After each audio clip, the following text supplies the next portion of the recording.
Saw our hero swing. He got Bert roped and tied.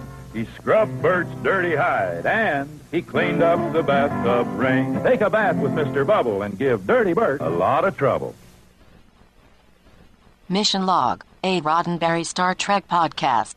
Episode 85, The Terratin Incident, and The Time Trap. From Star Trek, the animated series.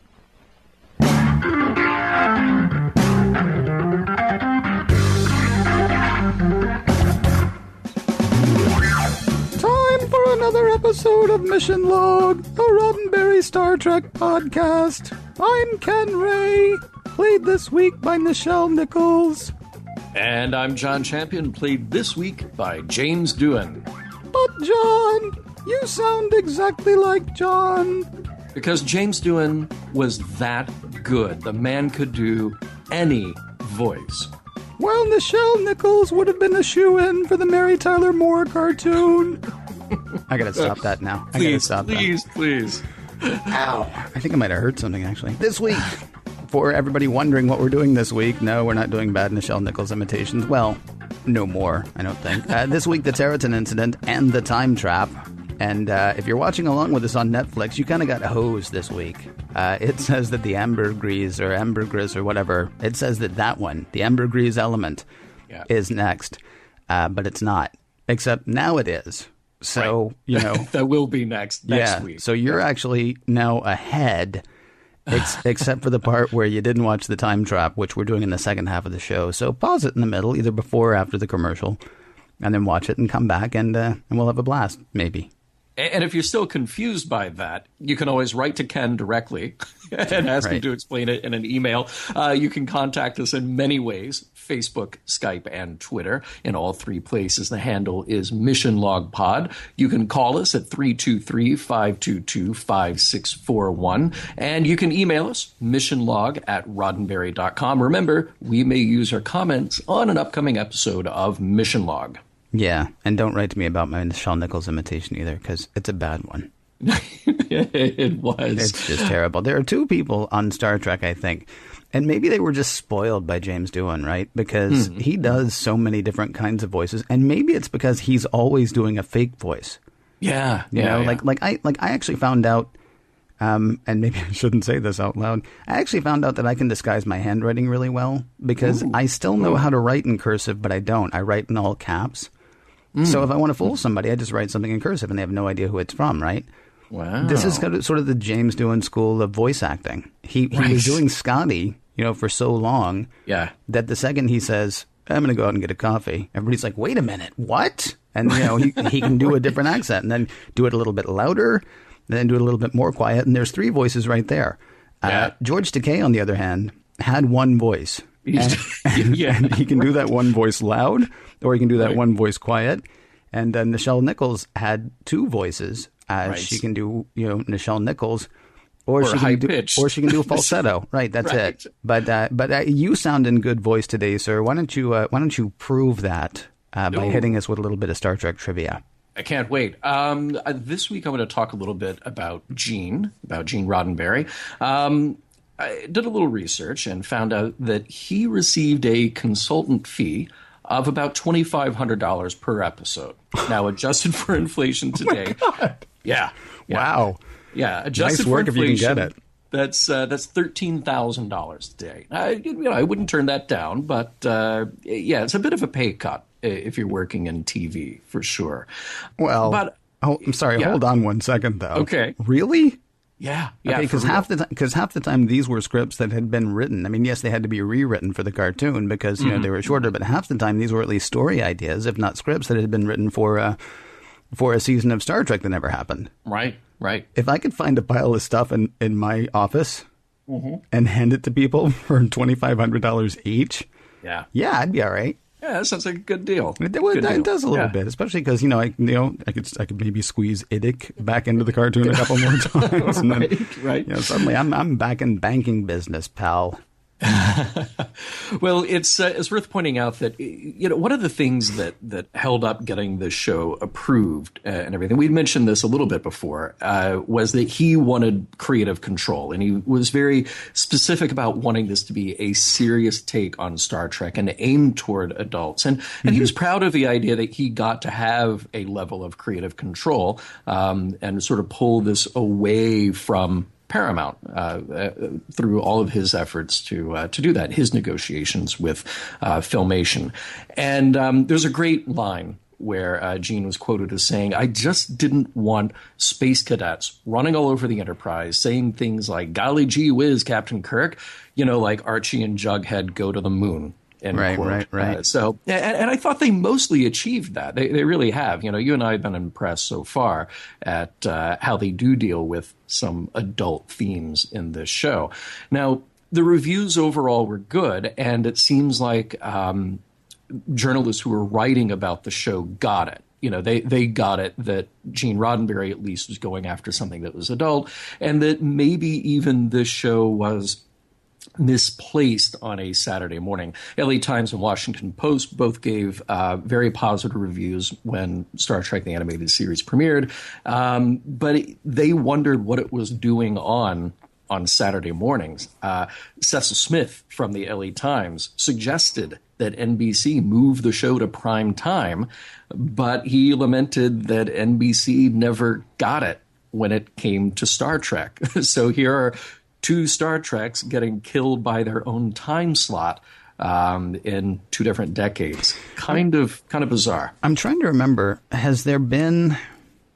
I don't even know if there has been yet. I mean, there are animated shows that are geared towards adults on TV. Well, there have been for the past 20-something years as we record this. I mean, with The Simpsons, which The Simpsons appeals to kids, and but there's a lot of adult stuff there. Oh yeah, certainly Family Guy is not for kids. But has anybody? And that's not even a primary network. I mean, both of those are Fox, not one of the big three. Right. Has anybody tried animated adult cartoons that aren't goofy? I mean, that made it past something like the Cartoon Network or the Sci-Fi Channel? Well, it's funny because there are shows like the Flintstones. That was intended. That was a primetime show. Was it really? Yeah. I did not know that. And then even if you look at Filmation, their history in the late 70s, I had mentioned, I believe in our first episode about the animated Star Trek, they did Flash Gordon. And they did that as an intended adult primetime series. And that cartoon is fantastic. I really recommend that people find it. It exists in various kind of like incomplete forms on DVD. But that came out before the 1980 movie with Sam Jones and Max von Sydow and music by Queen, which is also awesome. Wait a minute. The music or the movie? All of it. All of it. I will defend that movie to the death. Wow. Yeah, you might have to. I will, believe me. Oh, my goodness. But, yeah, they had developed a Flash Gordon cartoon that was intended as a serialized adult telling of that original concept. And then it kind of got killed and cut down and then aired as an animated movie and then became kind of Saturday morning fare. So it really slipped between the cracks, but it's great if you can find it. What all of this is leading up to, I've got a couple of discovered documents that I want everybody to check out at missionlogpodcast.com. One, an article by Cecil Smith from the LA Times talking about the premiere of Star Trek and quoting Gene, talking about how this is a serious take on Star Trek. And the other one is a little more pointed, a bit of a criticism of Star Trek fans being fanatics and asking whether or not they will be able to accept this kiddie, and I say that with finger quotes if you can't see me, kiddie show. So do check those out. And Ken, I want to wrap it up with the trivia here really quickly. We did our little joke at the beginning about the voice talent on Star Trek: The Animated Series. One we haven't talked about very much is George Takei. And he actually got his start, his very first professional acting gigs in film were doing voice work. So it's kind of cool. Godzilla raids again, and Rodan when those movies came from Japan and had to be voiced for a U.S. audience, he was one of the actors who did voices on those movies. So that's his first credits. So he's got a long history doing voice work. And he's got a fantastic voice.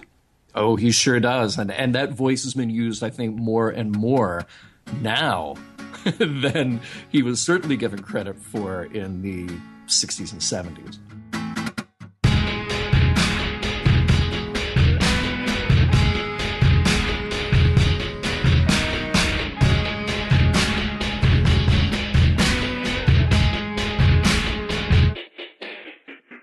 Cartoon number 1.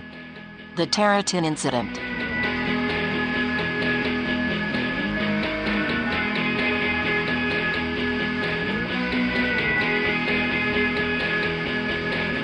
Act 1. The Enterprise is on its way to survey a burnt-out supernova, Arachna, when Lieutenant Uhura picks up some signal.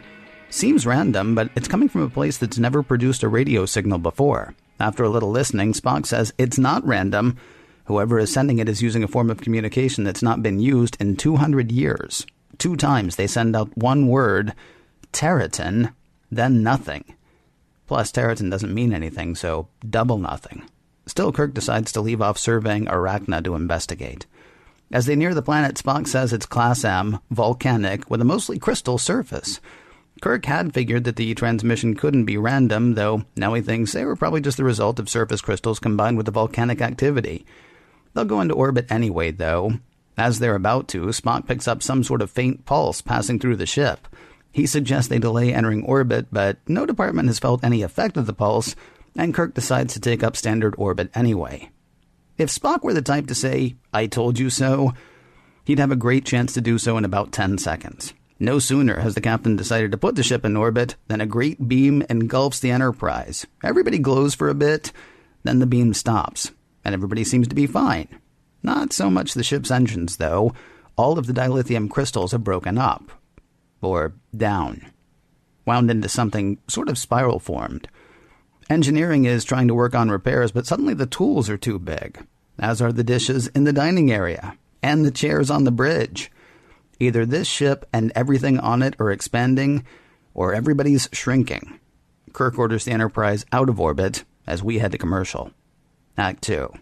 Yeah, they can't get out of orbit, and the faint beam that had been hitting the ship is still hitting the ship. Power is draining, and the controls on the bridge are getting too big for the crew to handle. In sickbay, McCoy says they are shrinking. Kind of. Their weight's actually the same. They're just compacting. Nurse Chapel points out that the animals in sickbay are shrinking along with the people. Spock notices that organic matter is shrinking along with the people as well. While they can't know how small they'll eventually get, Spock says they'll be too small to control the Enterprise in about a half an hour. Sulu wants to take a shot at fixing the problem. Literally. He would like to fire phasers on the planet. While he and Kirk discuss the merits of his plan, or lack thereof, the phaser control loosens, hits Sulu, and knocks him off the console. Result? One broken leg. Should be easy enough to fix, except the bone-knitting laser is too big for McCoy and Chapel to operate. But they do have a microscopic laser used for knitting bones in the inner ear. At their present size, that might work. Chapel goes to get it, and falls into the Halo Fish Aquarium. Kirk rescues her. Luckily, the laser wasn't damaged by falling into the drink, and the micro-laser works on Sulu's leg. With no other options, Kirk asks Spock to calculate the point of origin of the beam hitting the Enterprise. He's going to transport down and see if he can stop it, or get it to stop. Act 3. Hey, thinks Kirk, maybe we can talk to whomever is responsible for this. Act 3, he thinks of that. Spock rigs a tiny communicator for Kirk, though since Kirk's tiny too, it's normal size for him. He tells Scotty to set an automatic transporter return for him in 10 minutes. Because 10 minutes should be enough time to fix everything. Because Kirk's that good.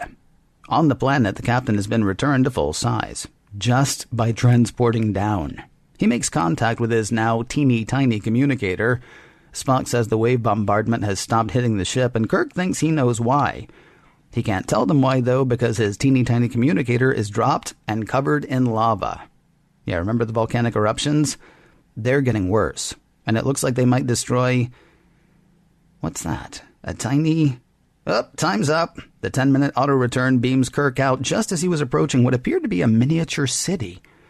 Back aboard the ship, Kirk's back to Kirk size, which is kind of a problem since his crew is still miniaturized.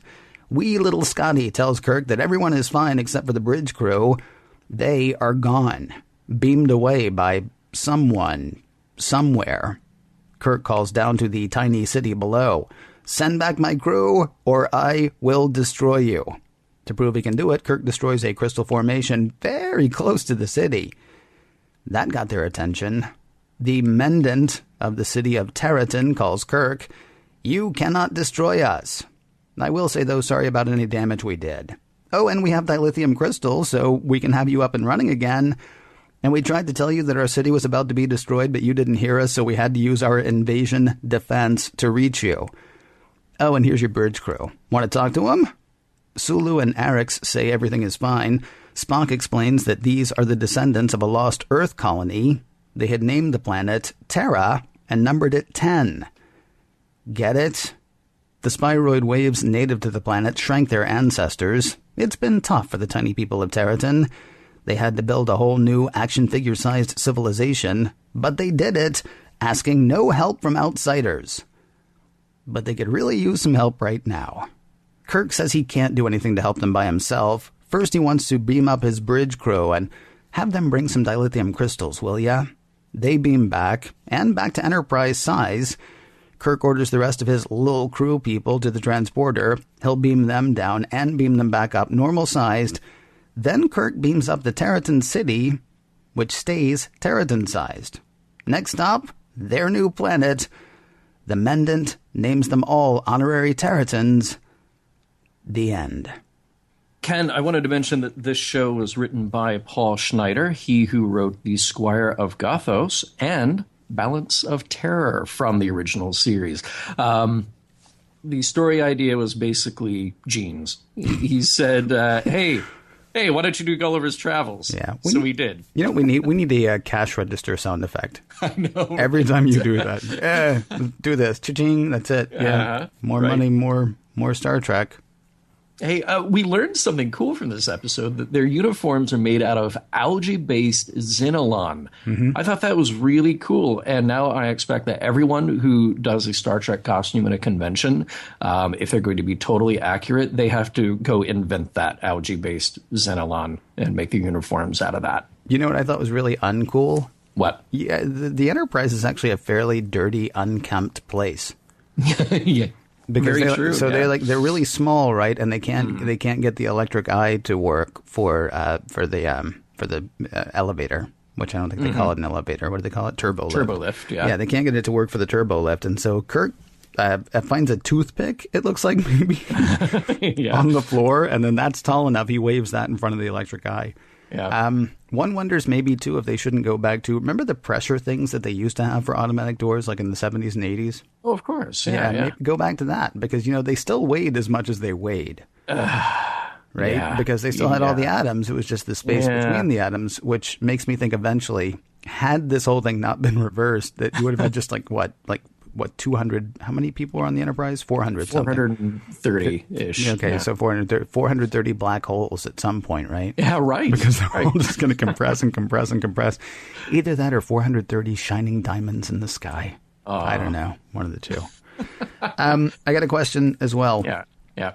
What is up with every spacefaring society forgetting how to go to space? I know. Right? I know. So the tiny people of Terratin are able to build like a whole tiny civilization, right?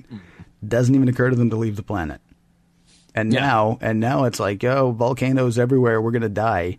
We better almost kill some other people right. to get off this rock, and they've had 200 years and they knew how to get here. Yeah. I'm just saying, maybe it's sort of like if your grandfather owned a car. Yep. Okay. And you lived in the family home, and there's the car, and now your grandfather is gone, and maybe your father is gone, and it's just you, and there's that car, and you're like, I don't know what that is. I don't know how it got here. Okay, well, you're leaving off the part where you're much smaller than your grandfather was, though. I mean, like much smaller. Like you're a 16th of an inch. True. That is tiny. And yet, see, in your analogy, here's the thing. You would actually have built another house, maybe inside the house that your grandfather used to live in. Yeah, right. So, I mean, you can obviously do a lot of stuff. You've got transporter technology. You know how to weaponize the naturally occurring waves on this planet. Mm-hmm. Build a ship. Yeah, do something. There's got to be a giant one around here somewhere that you can copy. Yeah. I didn't mean to skip to the end. It's just weird to me that we keep coming across people who are like, yeah, we used to go to space, but sucked. Yeah. We just forgot. That we're going to do something else now to get us back into space, but we don't want to do it ourselves because, traveling in space. Well, I mean, look, that's what got us here. We don't want to do that again. Yeah. The thing that struck me about this episode is there's so much good sci-fi about shrinking people in gigantic worlds. Right around the time of Star Trek, did you ever watch Land of the Giants? No, sir. Oh, okay. That was an Irwin Allen show.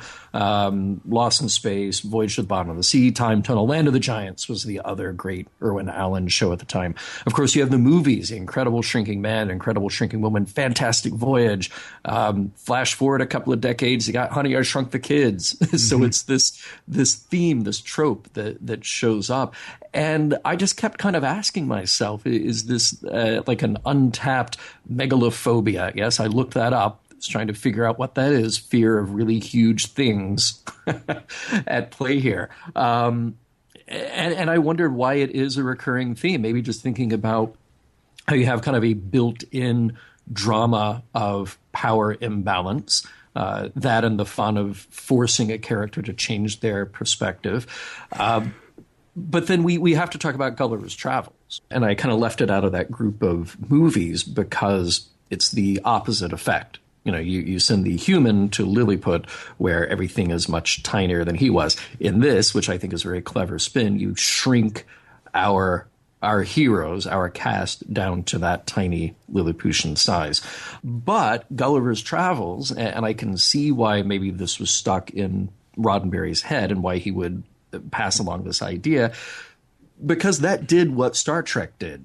You remove the reader to an alien world, Lilliput in that case, in order to unload some kind of heavy social, political, and religious commentary, all in the guise of entertainment. It was a brilliant book, and it's kind of credited with being, you could consider it the great-great-grandfather to science fiction.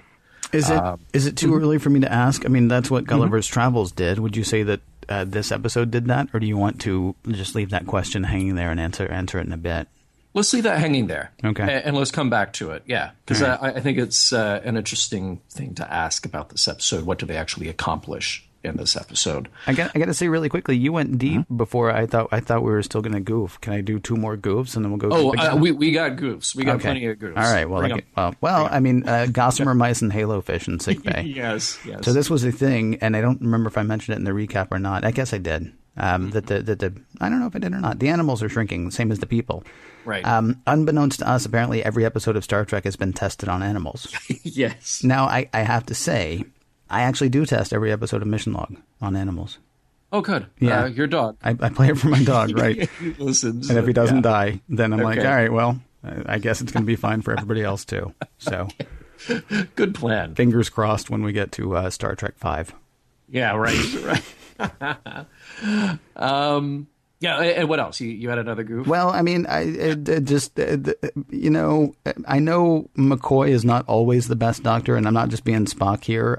He'll just, leap to the hypo or something like that. Right. I got to give serious props to Sulu the Stoic in this episode. So he falls, off the counter, which for him is like a 3-story fall at this point. Right. I mean, because of his size. Right. And he thinks maybe he broke his leg, and then they get him to sickbay. And McCoy's like, oh, compound fracture. I thought I knew what that was, and I looked it up, and it turns out I'm right. A compound fracture is one where the bone comes out of the skin. Oh, God. Yeah, a compound fracture is like a no-joke kind of thing, right? Oh, man. But there's no blood, and his leg's not even really bent. They're not sure his leg is broken until they get to sickbay, when we find out that he's got a compound fracture. Either Sulu is just that much of a stoic, or McCoy is just that bad a doctor Yeah, I'm not sure which, but it seems like it might be the latter, at least in this episode, because I mean, he had a compound fracture. Oh, man. I mean, the rest of the episode might have been him yelling. Also, I can't help notice it doesn't take any amount of time to get anywhere. I mean, they're tiny now. Right. Right? And Kirk's curious what's going on with them. Has McCoy found out anything? So he calls him on the radio and says, "Hey, do you know what's going on?" And Bones is like, "Yeah, come on to sickbay."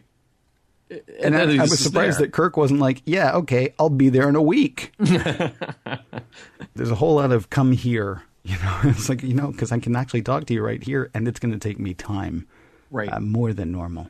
You know, that's funny. That was my complaint about Wink of an Eye. Is that the timeline was screwed up because you had a race of people who did everything at a hyper-accelerated pace, and then the Enterprise crew who were moving very, very slowly, and yet they all just sort of ended up at the same time at the end of the episode, and you were like, it's just a show. You're thinking too hard about it. Well, no, this didn't strike me as a problem with the timeline. I have no problem believing that Kirk could eventually get to sickbay. But it would take him like a week. He would need a teeny tiny car. I was kidding about a week. It wouldn't take him a week. Please, they run everywhere. He'd be there in like an hour. But still, it makes more sense to me, that he would just tell him. I mean, in fact, the fact that Kirk didn't say, "Seriously, you can't just tell me?" Yeah. Well, the science of this is very interesting because, of course, it is just nonsense. But it is worth pointing out a couple of things that are pretty cool. I don't know if you've ever heard this, Ken, but if you were to draw up an analogy of the distance between, say, the nucleus of an atom, I mean, not even on the molecular scale yet, but just on an atom, and the electrons that surround it. I've heard this great description of a sports stadium. So say you have a housefly at the center of a stadium, big stadium. And then let's say you've got gnats flying around on the outside of that stadium. That would be about the scale if you blew up an atom to that big. That would be the distance between the electrons and the nucleus at the middle of an atom. But it's hard to say that our understanding of space is what's in between those things, and that it could actually be shrunk, and almost certainly not on a molecular scale either. We'd be so dense. That's what I found so funny about this. We would be so dense at a 1/16 of an inch high, and a human being weighing, these average sized men, 170 something pounds, whatever, they would just stop moving. You said that they would become black holes. Eventually, these keep shrinking down. Yeah. That would be very, very hard to do. But hey, good on them. They did it. But in all of this is cool that we get to see something that, again, they would not likely do or be able to do on the original series. It would be cost prohibitive. You got to build all these giant sets, giant props, and it is completely preposterous. But I have to hand it to them. They did manage to kind of build drama and tension throughout the episode. So it kind of worked for me in that weird way. And then we get to welcome back our old friend, the magic transporter, that can just do anything. Yeah. It can make you younger. It can make you taller.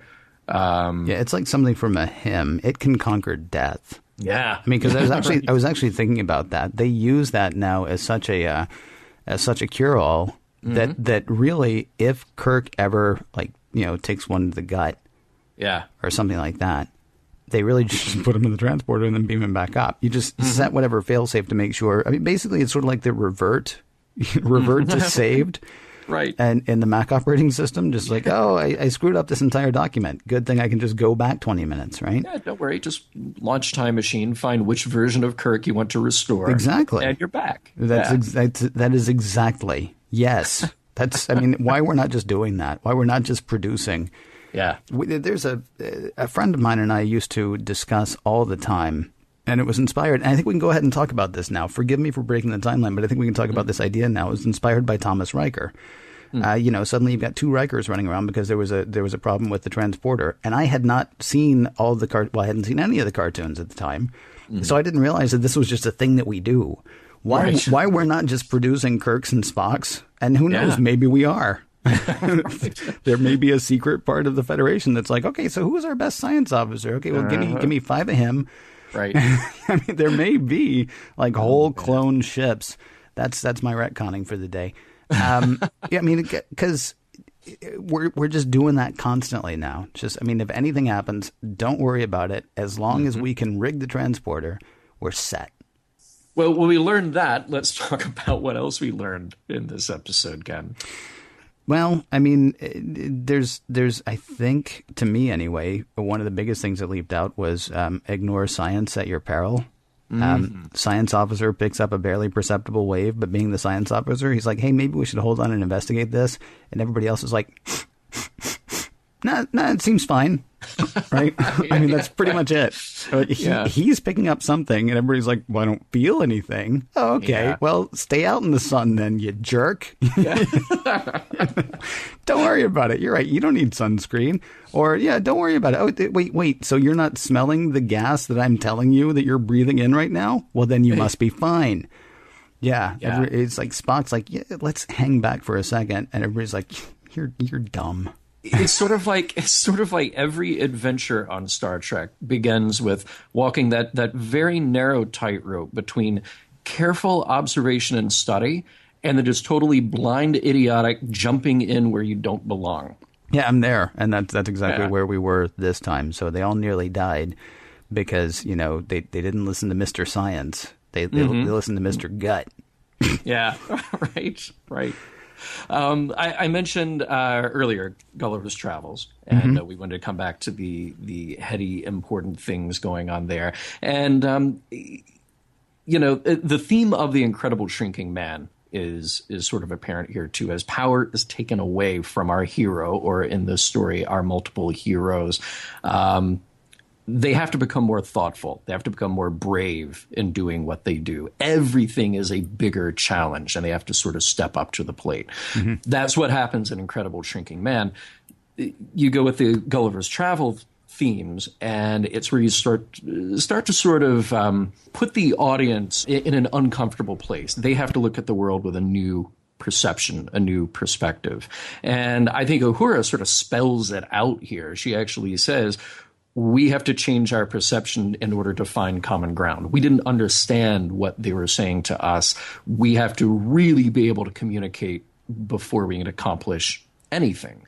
Now, the problem is the shrinking beam coming from the planet imposes a kind of like forced empathy. It's like, we will absolutely make you suffer to become what we are in order for us to find any common ground. Instead of just using words. Yeah. I was a little horrified by the by the message of this episode, honestly, or the message that I picked up. It seemed like there was I honestly could not help but get a justification for terrorism off this episode, or maybe at its most kind, just sort of saying the ends justify the means. Yeah, you took it to a dark place, but I didn't take it to a dark place. It went straight there. It went straight there. It's justifying the means. I agree. Yeah. Well, okay. Yeah. Fine. Yeah. Okay, what's the difference? The difference there, honestly, is just the words you're choosing at that point, right? I mean, there are people. I mean, you hear about people in the Pacific Northwest who will spike trees so that when loggers come by, and they run their chainsaw through, the chain breaks, and either it damages their equipment, and in the worst possible times or in the worst possible ways, it can actually kill people, right? Yeah. Yeah. And what they're doing is they feel like what's happening is the world is being destroyed by the logging that's being done, and so they are doing something to stop that, and sometimes people get hurt. At that point, do you say, but the ends justify the means, or do you say, well, these are terrorists and they need to be stopped? Right. Because here's the thing, the tiny people of Terratin, I mean, they're running a serious gamble here. I mean, they may end up killing everybody on the Enterprise. And in the end, we're all sort of like, oh, but I get why they did that, because they were going to die. Okay. Yeah. Well, so then that's cool? Right. Okay, so that's fine then, I guess is what you're saying.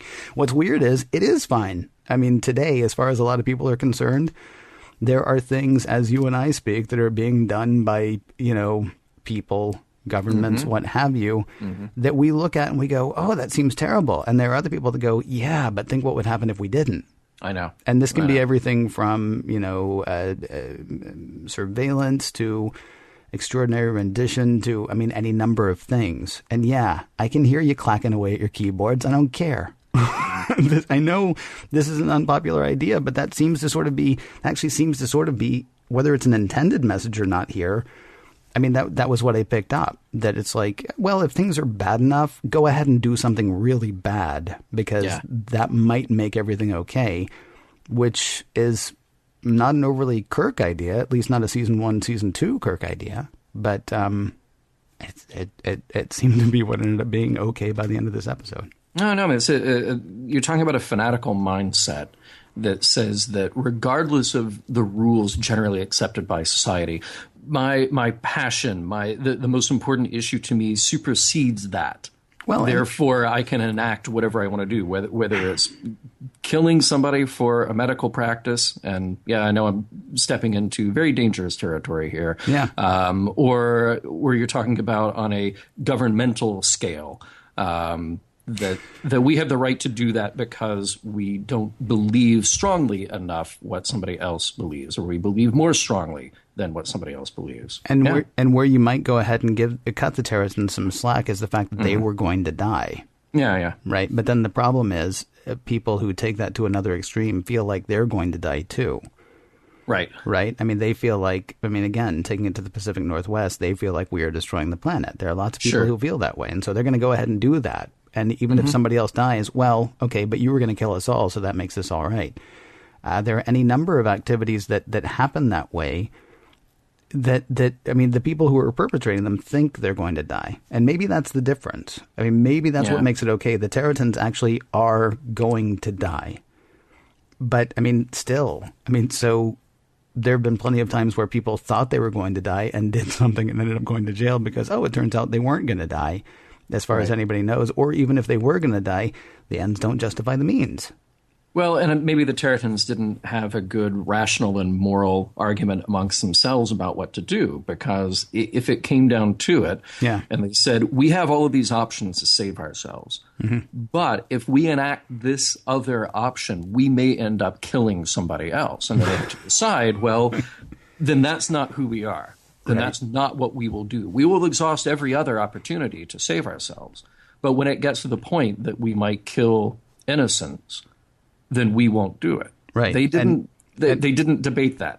And we don't know if they debated it or not. They debated it and they were like, let's do it anyway. They didn't debate it on screen. We know that season 1, season 2, Kirk would have, the Enterprise would have been toast.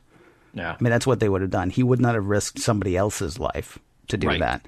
But by the time we get to the cartoon, really, season 3, I think Kirk would have been okay with that, honestly. But by the time we get to the cartoon, it's all good. Hey, we didn't die, so it must have been fine.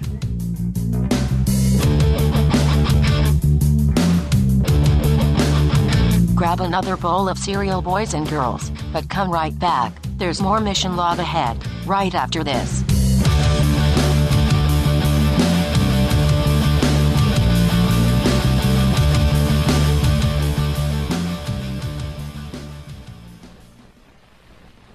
The Star Trek Super Phaser 2 target game uses one 9-volt and 2 penlight batteries, not included. It signals when you hit the target reflector badge. You can hang the target almost anywhere. Flash the phaser. It's a silent beam of light that signals when you score a hit on the target. You missed! I hit it! I hit the target! The Star Trek Super Phaser 2 target game includes phaser and target reflector badge from Mego. And now, back to mission log. Cartoon number 2, The Time Trap.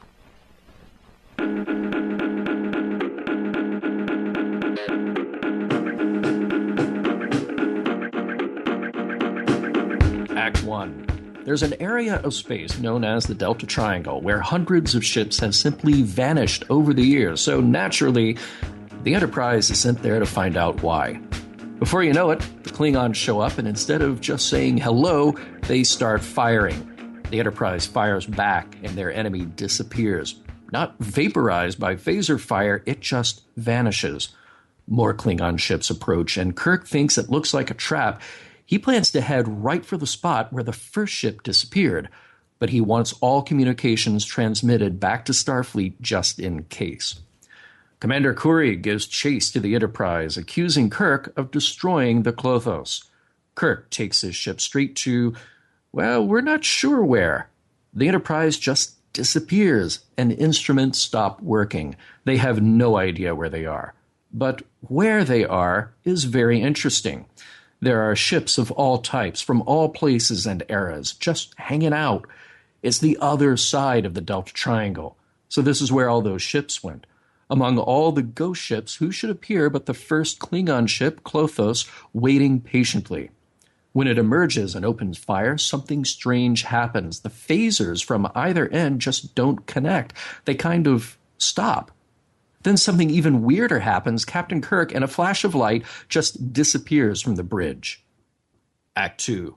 Kirk and Kor, the Klingon commander, now find themselves materializing in a formal meeting room populated by characters from a United Colors of the Federation ad. Let's see, there's a Romulan, a Klingon, an Andorian, one of those asparagus guys, a Vulcan, something like a part cat, part fish. I'll call him Fish Cat. The interpreter, Devna, who oddly sounds like Uhura, explains that they are in Elysia, established more than 1,000 years ago and comprised of people from 123 races. The ruling council in this chamber keeps the peace by threat. Hey, it works. Don't argue. Don't draw your weapons. Elysia is kind of like a parallel universe, but not quite. We won't bump into Lazarus or a goateed Spock or anything. Devna explains that it's like a pocket in the garment of time, or more like that tiny pocket in jeans where you're supposed to keep change, but you can never get your fingers in there. They are dedicated to peace so much that they will punish either captain for even the slightest infraction committed by their crews. They'll be stuck, their ships immobilized, for a century. That's nothing to them, though, since time passes very slowly in Elysia. All the people there are centuries old. Sounds so great here, and Kirk better get used to it since the council tells him that there is no escape. So back on the Enterprise, Kirk is telling Scotty that they're going to escape. That's great and everything, but Scotty says he kind of get the dilithium crystals to work or something. Kirk takes it in stride by telling Spock he will work around the clock to get them out of there. Pretty reasonable, right? On the Klingon ship, Kor is pretty much going through the same thing with his crew. Neither captain knows, however, that the Elysians are letting one of their psychics, Megan, observe their futile quest to break out. Spock and Kirk are watching the Klingons not actually make any progress, but rather fly around hoping for something to happen. Nothing happens. They end up right where they were. Spock has a pretty good plan, though. There are numbers and symbols involved. But what it comes down to is that they'll have to cooperate with the Klingons and combine their ships if they want to come close to getting out. Megan is watching all of this too, but the Elysians have a pretty laissez-faire attitude about it all. Kirk and Kor meet to discuss working together, and it seems like everyone is on board with the plan. Spock gets a little emotional, one might say, at the prospect of working with the Klingons in a gesture of peace. Like an embarrassing family member at a wedding, he pats a couple of Klingons on the shoulders and starts effusing about how beautiful this moment is. Weird. Even the Klingons think it's a little weird how their commander wanted to cooperate, but as soon as Kirk and Spock are gone, those unscrupulous Klingons hatch a plan to blow up the Enterprise as soon as they leave Elysia. Act 3. Gabler informs Kirk that he found a couple of Klingons where they shouldn't have been, but Spock is still in uncomfortably friendly mode, and he escorts them back to their stations. Kirk has a talk with him. Come on, man, you've got to pull it together. Spock admits that he was being cunning.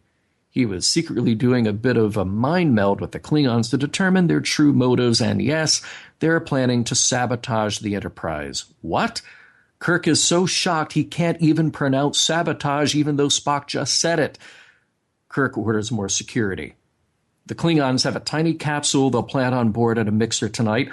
While Kirk is entertaining his guests, including the Orion woman he met in the council chamber, McCoy asks a Klingon woman to dance. This sets off Kor in such a way that he draws his weapon, but the Romulan Elysian council member stops it from discharging. In the fracas, the Klingon woman slips away to plant the explosive, which looks exactly like she just gave the Enterprise an ibuprofen. In the council chamber, Kor and Kirk answer for the infraction of the rules. Kirk speaks in defense of Kor and of their attempt to get home. Home is where they belong, even if they have to work with their enemies. The council relents. Kor is free to go under Kirk's custody. With the Enterprise riding piggyback on the Klothos, the ships accelerate. Megan, meanwhile, has another vision, and the council contacts Kirk. There is an explosive hidden in the warp control panel, and when this baby hits 88 miles per hour, when they hit warp 8, it will explode. Both ships are rocketing toward the exit point, but Spock and Scotty race to find the explosive. Spock does, and he tosses it out one of those convenient eject hatches that are everywhere on the ship. As the two vessels escape and separate, the charge explodes, but the Enterprise is safe. Uhura then mentions that she has intercepted a message from Kor back to the Klingon homeworld that he was entirely responsible for the escape from the Delta Triangle. Kirk brushes it off. All he cares about is looking into that beautiful animated starfield. The end. I am torn by two things that strike me as incredibly stupid and yet incredibly consistent. Okay. Really, they're sending the Enterprise to another place where ships regularly disappear. I know. Yeah. I know. That really, last time it worked out okay in the end, but wouldn't you think he would say, is there not another ship that you could send this week? Yeah, I know. Or just say, hey, every time a ship disappears, you send us. And so far, we've been lucky, but a lot of ships have not been lucky. What if we just stay away? What if we put up the cones and the police tape? Who wants us dead? I know, right? That's the real question. Who wants the Enterprise out of the way? Jim, you're so good at just getting out of these places. I'm just saying, things keep disappearing. Eventually, you guys. The other thing, I actually have an expletive in my notes, which I'm going to skip. Okay. Holy blank. Did McCoy really ask a Klingon woman to dance? Apparently he's incorrigible. What is? Yeah. Seriously, get this guy either a girlfriend or fixed. One of the two.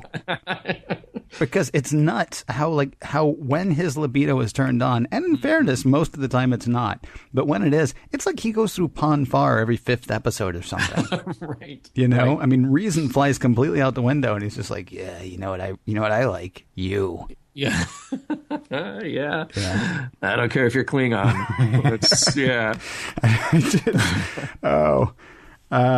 Please move on, because I'm about to say something terrible. Yeah, go. It's a lonely place in the sickbay on the starship. And a man has needs, okay? Yeah, and there are only 400 some odd other people on the ship, and he's working with Nurse Chapel, who's apparently not attached to anyone.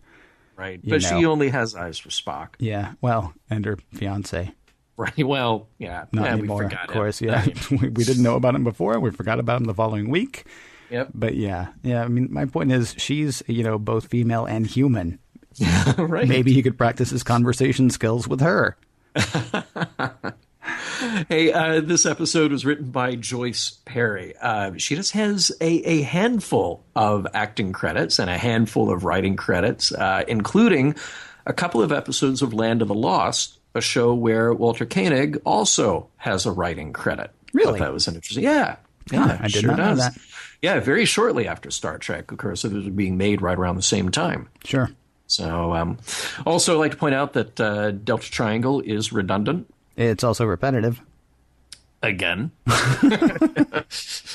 Yep, good point. Hey, we talked about George doing voices. Yes, that is George Takei as a Klingon. And yes, it is the same Klingon animation that we already saw in More Troubles, More Tribbles.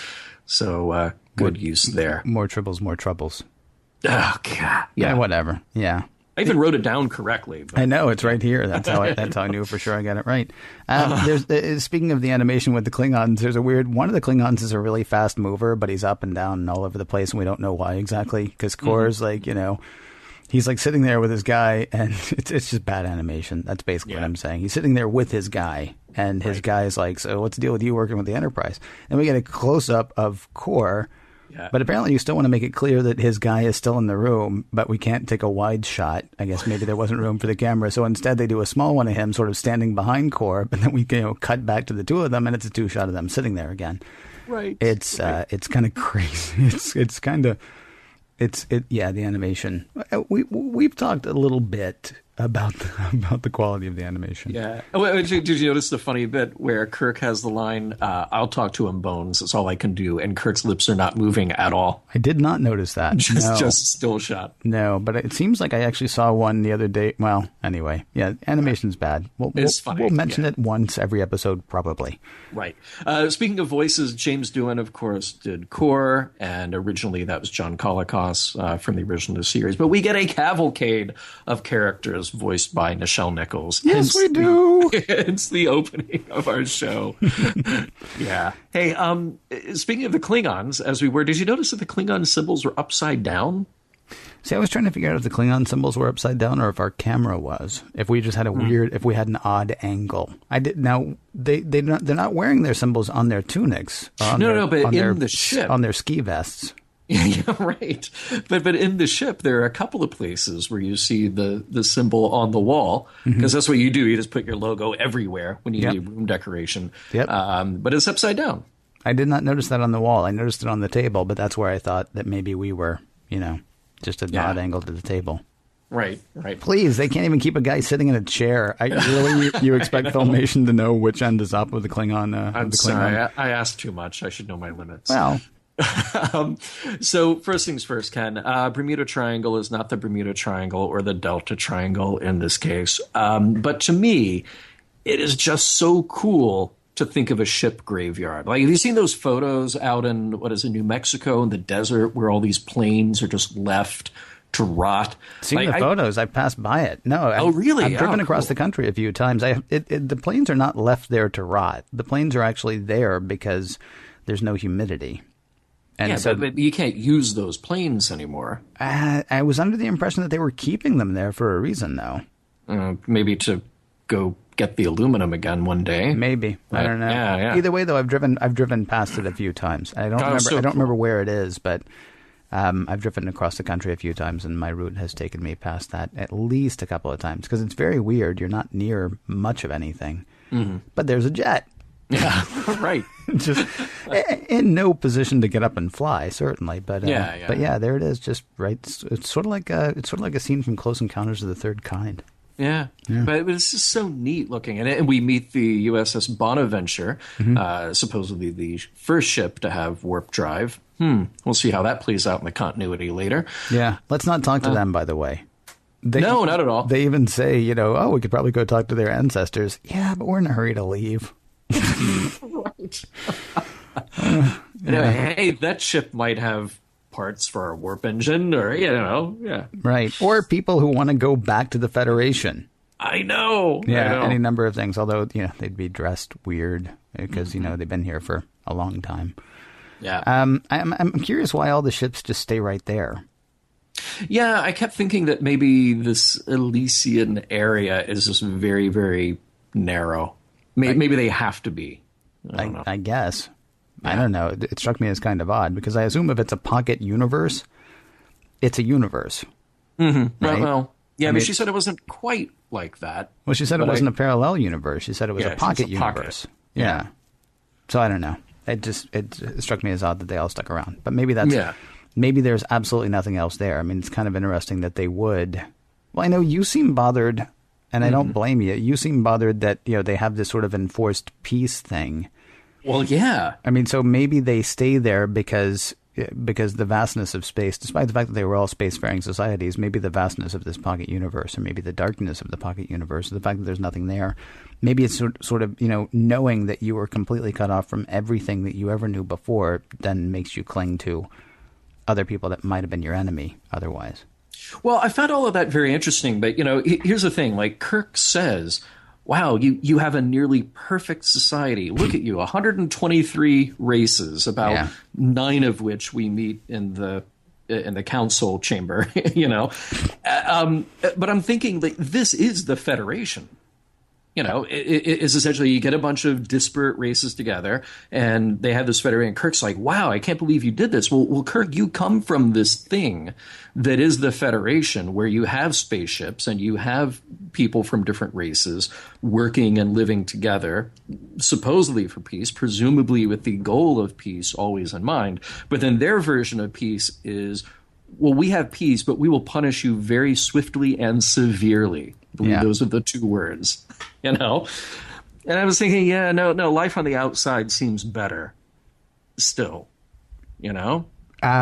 Yes. I mean, certainly Kirk would think so. And I would agree. I mean, if for no other reason than just because it's so cramped. But I mean, Kirk is always going to be the guy who wants the freedom to go someplace else. And they certainly don't seem to have that there, or if they have it, they don't take it for some reason there. So yeah, he's definitely going to want to get out. It is weird though that he would call it an almost perfect society, because there seems to be a lot of sitting around and not fighting, and the not fighting part is good. We're not exploring, because that's the thing, which would kill Kirk.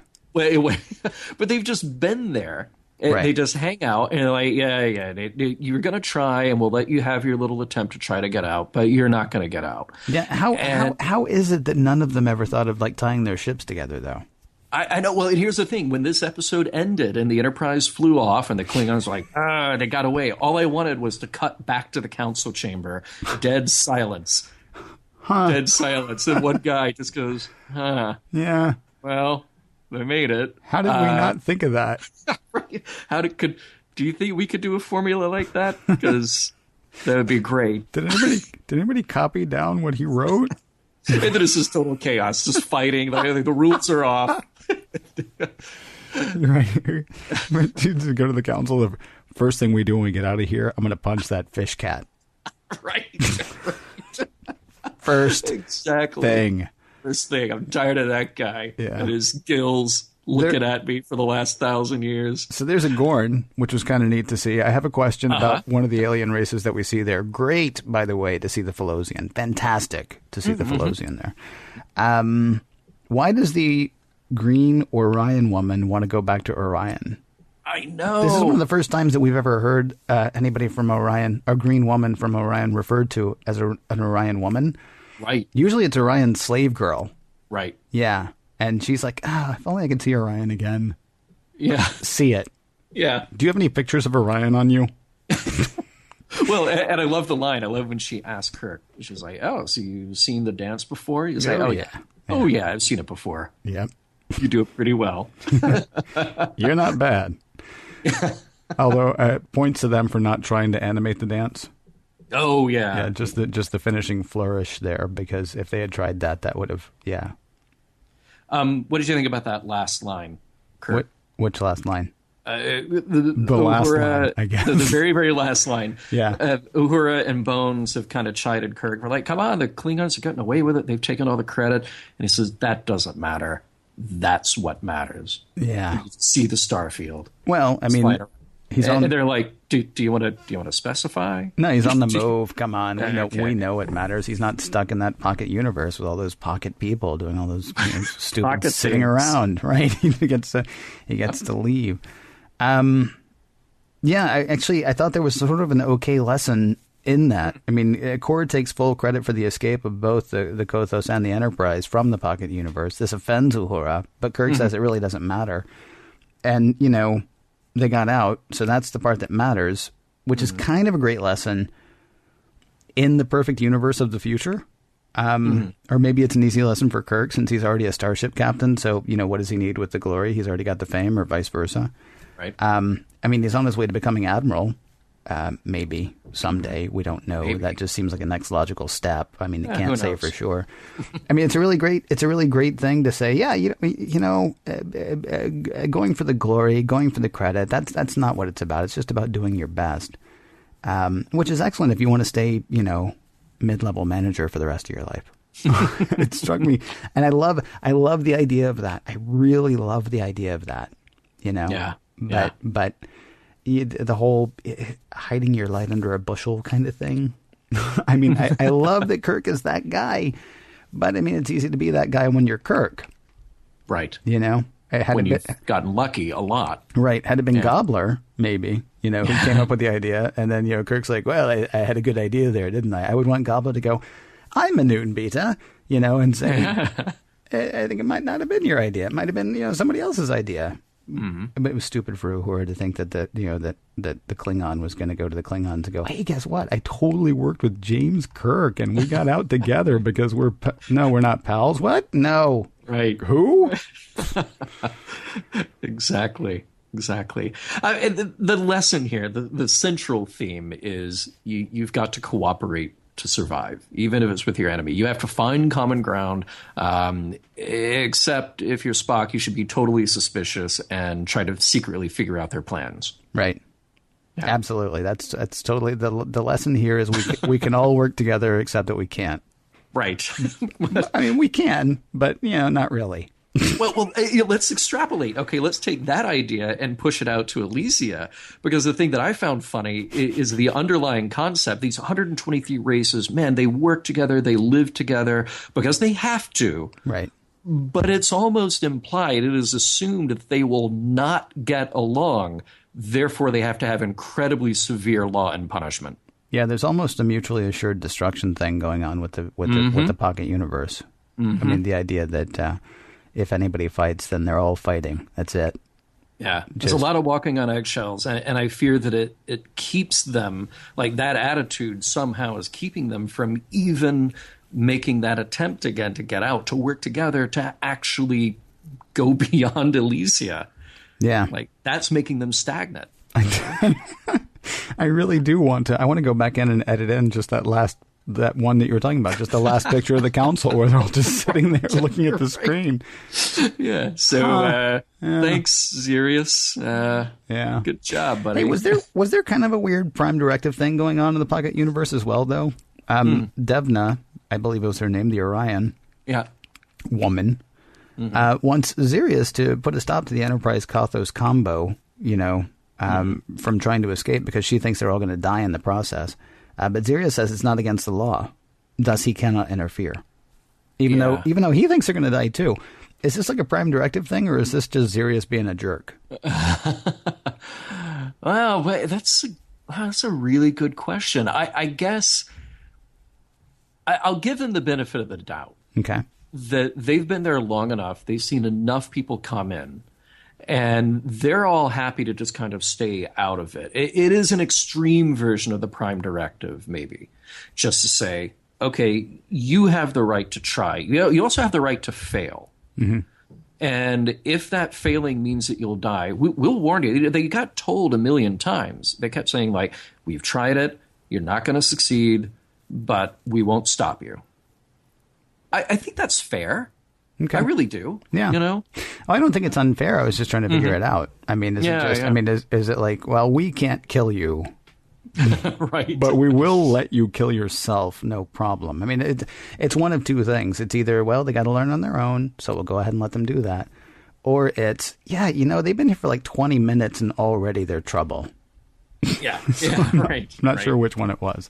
If we want to be nice, we can go ahead and say that it's sort of a, well, they have to learn on their own kind of thing. But then, of course, then in learning on their own, they also teach. Right. This week on a very special episode of Star Trek, the animated series. Here's another good lesson for you. If you do survive, and if you do succeed in the end, don't pull the ultimate jerk move and take the credit for it. If you work together. I guess. Yeah. Just, hey, if someone takes the credit, be gracious like Kirk. Just keep flying. If you're Kirk. If you're Kirk. That's what I'm saying. If you're to a level, I mean, don't be that jerk who's like, yeah, I'm CEO of the company and had this great idea for saving his 50 cents on paper clips. I mean, that's dumb, right? If, on the other hand, you're the guy in the office, the like mid-level or lower manager who comes up with a great idea to save the office 50 cents on paper clips, maybe you send an email to somebody saying, hey, I had this idea. Don't just let it happen. Otherwise, you're always going to be the guy in the office who's doing that. I'm not, generally speaking, a fan of like glory hounding. I mean, that's not a good thing. But you shouldn't, just let people roll all over you either. Well, unless that's your thing. But I think I'm talking about something completely different all of a sudden. Sorry. I feel like the only thing we're missing here at the end is the Kirk speech to the Elysians. Because had this been Return of the Archons, had this been A Taste of Armageddon, like before they got on the ship and left, we did have them back in the council chamber. And we did have that thing of them saying, well, okay, we're going to let you try, but no weapons, and you're responsible for core, and blah, blah, blah.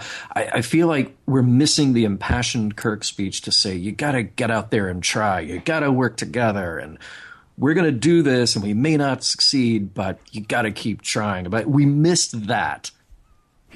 Had this been a filmed TV episode, I feel like we would have gotten that. Probably so. Although one would hope that they're going to get the message anyway, just by by virtue of the fact that the two ships sort of wink out of the pocket universe the way that all of those ships had winked into it. Right. So you kind of like the idea, or kind of hope anyway, that that eventually they are going to tie a couple of 2x2 out of the pocket arc and back into the world. Maybe the inhabitants of the pocket universe will go. Either that, or they'll be like, I thought they'd never leave. Somebody please animate that last segment instead of two, or your own segment, your own idea of, I want to see 5 minutes after the Enterprise and the Kothos leave Elysia, cut to the council chamber. What happens? Submit your ideas. I can't wait. Yeah, to me, it's actually like an episode of Archer, where how they like stand there and then somebody will say something that's almost like cursing. Right. And then they cut to the closing credits. That's really how that episode should end. Yes. Hey, what we've been forgetting to do, and we'll just take like one more minute to do this. We keep forgetting to say whether we like or don't like episodes in the animated series. I think we sort of came into it assuming that we were going to hate them, and then we ended up liking them, and so we didn't really bother. But we're coming to places now. I was not turned on by the first episode. I felt like the message there in the Terratin Incident was too muddled and kind of terrible. Yeah. Well, clearly not intended to be the way that you took it. Because I agree with your interpretation. You can really extrapolate from that. But I will say this about the Terratin Incident. It, as I said it before, it effectively builds tension. And there is some drama there. And that's kind of cool to watch unfold. And I also like that we have kind of the happy ending of, look, we can do something for you. Now that we're communicating, we can help. But it's not a great episode. We're going to drop you off on a planet that's a lot like Earth. Beware, there is a chance that you might be eaten by a badger. Right. Or something else. It reminded me of the Hitchhiker's Guide to the Galaxy, actually, when those two warring races, come to Earth to destroy us for having destroyed their society and are swallowed by a dog. Right. It's kind of like that. I mean, I'm not sure that everything actually did work out for the Terratins. Maybe that's sort of the secret, again, retcon lesson. What about the second one? Time Trap I thoroughly enjoyed. Okay. I think there are problems with it. There are pacing problems and certainly some lacking animation. But I think it's a great idea, and it's a great kind of hard sci-fi idea. I thought it was cool. They do stuff that you couldn't do in the original series, at least not very effectively. I love the location. I love the idea. I thought it was neat. How about you? I was mostly okay with it. It was fine. I mean, that was sort of a middle of the road episode as far as I was concerned. And that's really the best I could say. I mean, there are things that I could sort of nitpick if I wanted to. I could also just kind of turn off my mind and enjoy it. There was nothing as offensive. And it's weird to talk about a 24-minute cartoon in those terms, but I actually found the Terratin Incident, it made me think quite a bit. I didn't like the conclusions that I came to from it. Then the time trap, I was just sort of like, oh, okay, well, they were there. Now they're not. Oh, turns out the Klingons are duplicitous, but that's okay because so are we. Right. I mean, it's I enjoyed the episode, but it's one of those that leaves you wanting what could have been. Like, if you'd taken that premise and blown that up to bigger, better Star Trek for TV or for a movie or whatever, it could have been way better. So there's a lot of promise there. Yeah. But I think that promise is what kind of inspired me about it, thinking like, well, this is entertaining. This is fun. You know, if Bob Orsi really wants to anger the rest of the Star Trek universe, just remake the Time Trap. This honestly, there is enough to explore here that it might be kind of interesting. You know, and call me crazy, and many people have. Get Bob on the phone. Yeah, we'll do that right away. Next week, John, what do we have on the plate? Next week, we have the ambergris element and the slaver weapon.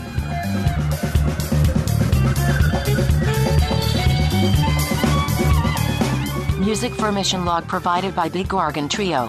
Find their self-titled album on iTunes. Additional music provided by Warp 11, online at warp11.com, and from the album Messages by Key Theory, free to download at kitheory.com.